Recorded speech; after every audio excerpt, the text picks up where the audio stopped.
Thursday, I have such a treat for you. I think it's a treat. Do you ever, oh, I got scary horror lighting. I actually have the fire on the other side, and I was thinking, oh, I should try and figure out how to. It's such a pretty background, but here's the thing scary lighting and all. I pulled up tonight to read Good Will Hunting. Have you seen the film? Nearly word for word from the script shows up in the film. Cat's having an attitude. We're going to get started, and we're going to start on page 54. I was thinking about this, that I think going forward, by the way, next week is recorded. I'll be traveling. Gary Vee said do an evening show called Winding Down. I did an entire series.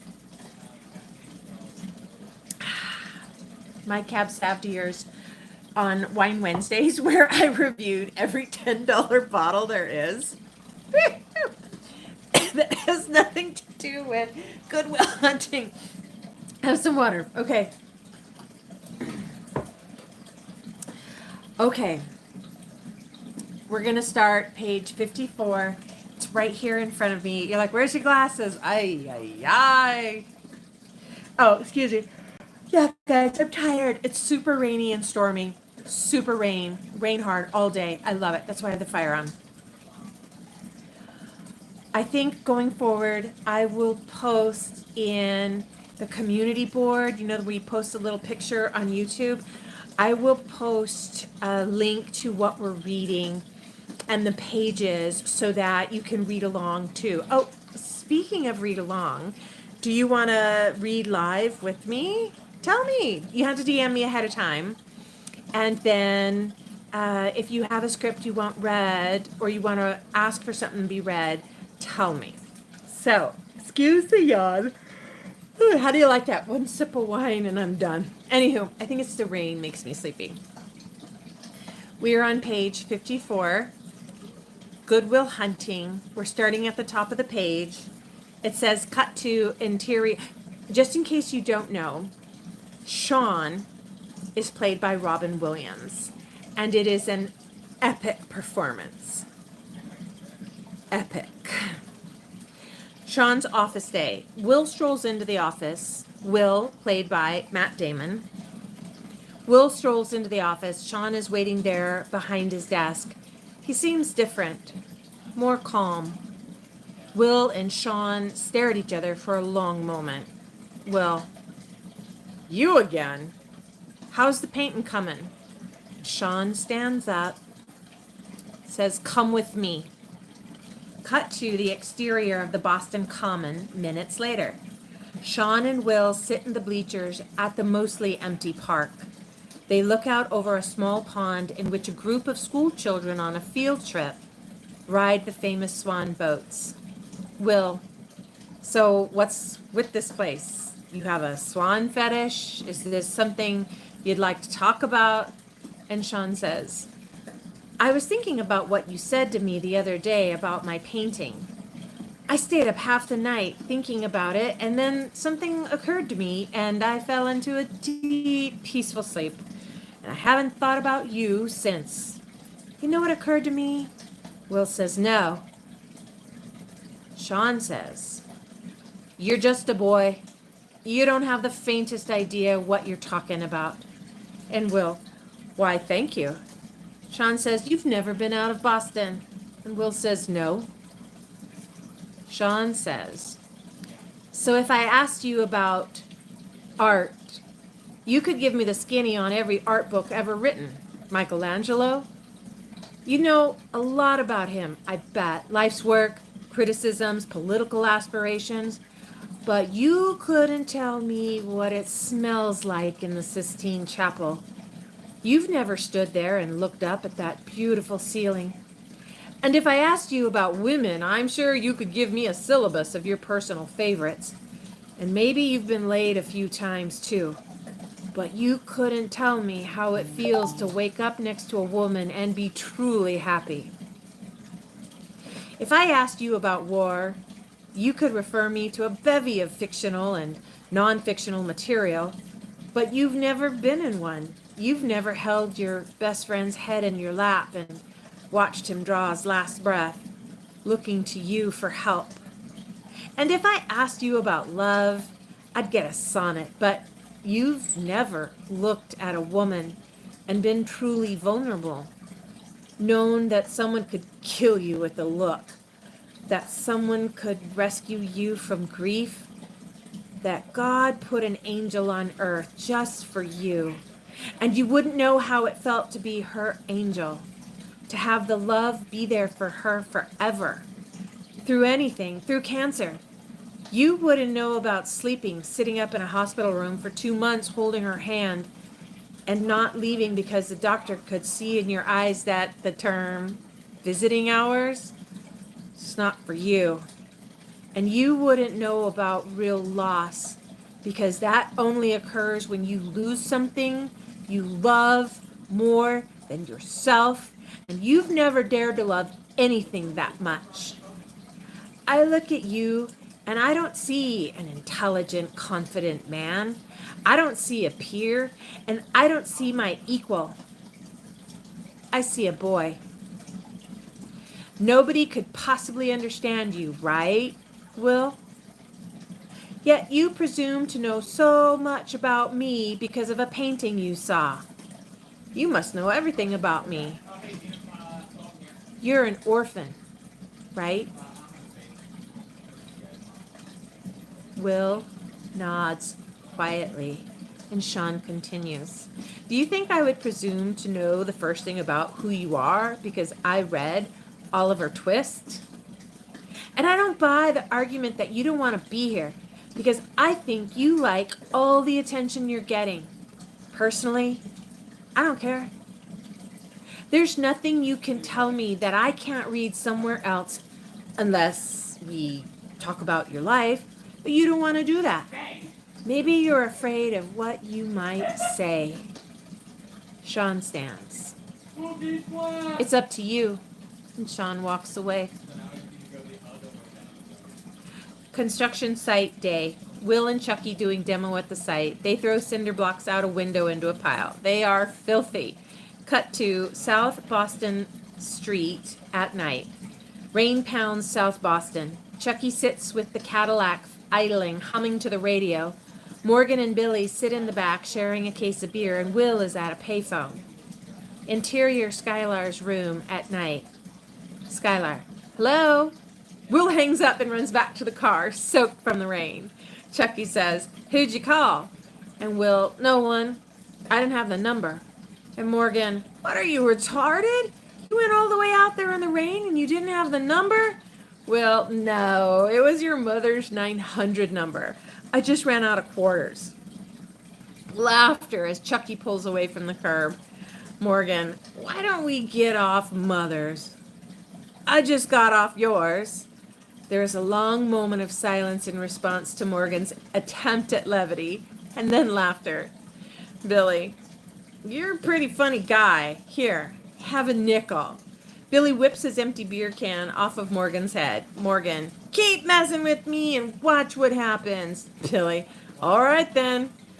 Morgan, watch what happens. Cut to Sean's office day. Will sits across from Sean, completely silent, and takes out a pack of cigarettes. Sean, no smoking. Will puts the cigarettes away, and Sean stares at Will and occasionally at the clock. Sean continues to check the clock on the wall. It is the only clock in the room, and it is behind Will. Their hour is almost up. Close on Will's eyes intercut with the clock. He is counting seconds. As the second hand crosses a 12, Will stands up and walks out, leaving Sean alone. Interior hallway later. Lambeau and Sean walk down the hallway after the session, and Lambeau says, what do you mean he didn't talk? You sat there for an hour. And Sean, no, he just sat there and counted the seconds until the session was over. It was pretty impressive, actually. Lambo says, why would he do that? And Sean, to show me he doesn't have to talk to me if he doesn't want to. And Lambo says, oh, what is this? Some kind of staring contest between two kids from the old neighborhood? And Sean says, I won't talk first.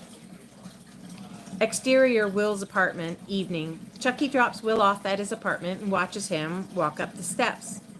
Dissolve to the exterior of Will's apartment in the morning.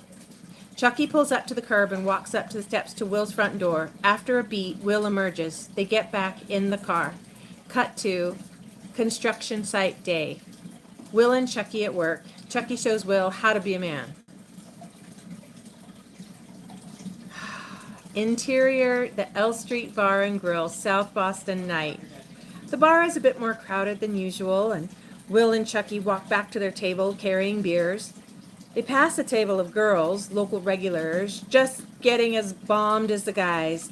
These girls are a little overdone. Too much makeup, too much hairspray, and too much body for such tight outfits. One of the girls, Kristen, smiles at Will, who seems subdued. Kristen says, hi, Will. Will's, how you doing, Kristen? They pass a table of girls. Chucky looks at one ruefully. Chucky says, I didn't get on Kathy last night. And Will, why not? Chucky, I don't know. Chucky turns back to one of the girls, calling out, Kathy, why didn't you give me none last night? And a girl at the table, Kathy, holds up her pinky finger and smiles, revealing a mouthful of missing teeth. Kathy says, you're Irish curse, Chucky. And Chucky says, she's missing teeth, Will. Will nods, not really into it tonight. Chucky says, plus it's like 5-2 Morgan ends up marrying her. There's only so many times you can bang your friend's future wife. They get to the table and Will's heart just isn't in it. And Will says, I'm taking off.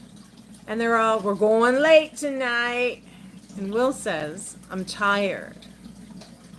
In Lambo's office day, Will and Lambo work together at the board and they communicate non-verbally as they collaborate on a problem.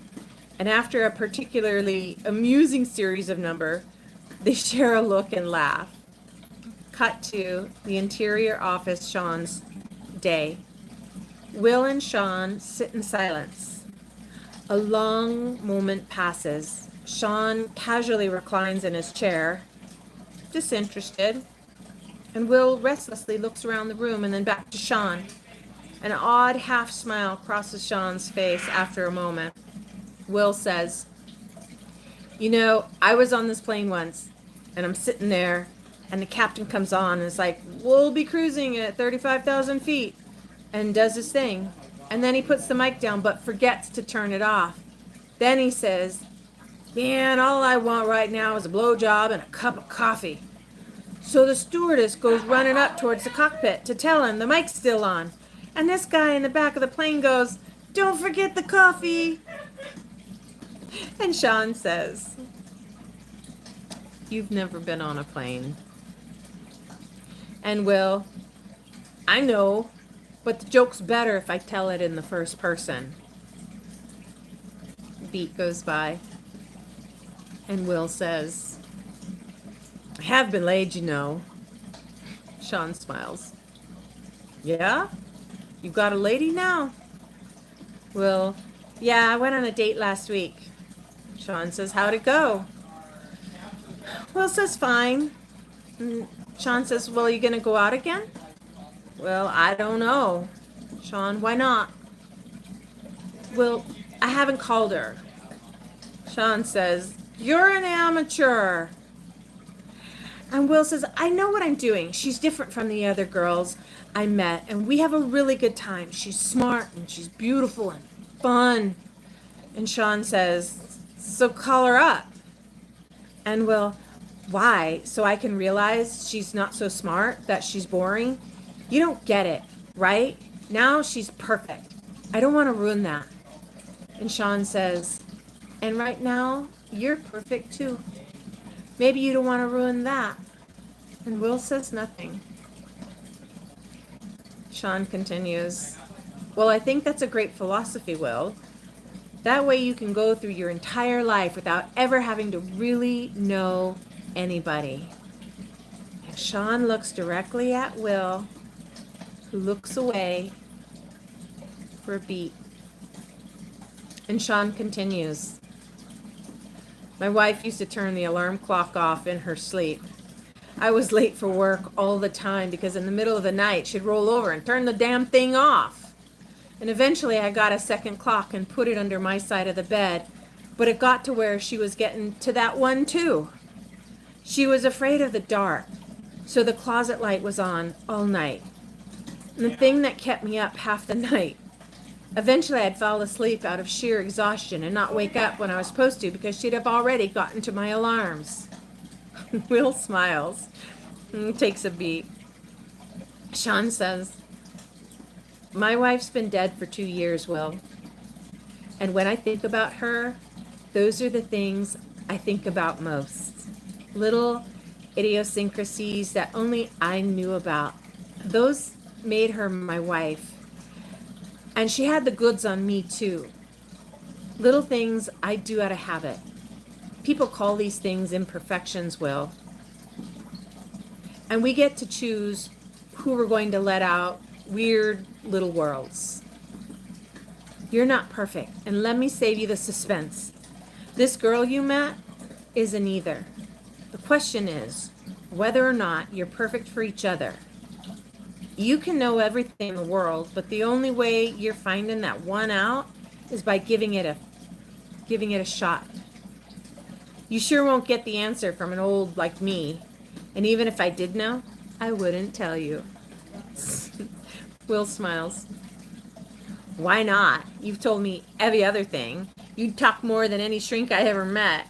And Sean laughs. I teach this shit. I didn't say I knew how to do it. And Will says, you ever think about getting remarried? Sean, my wife's dead. Will says, hence the word remarried. Sean says, my wife's dead.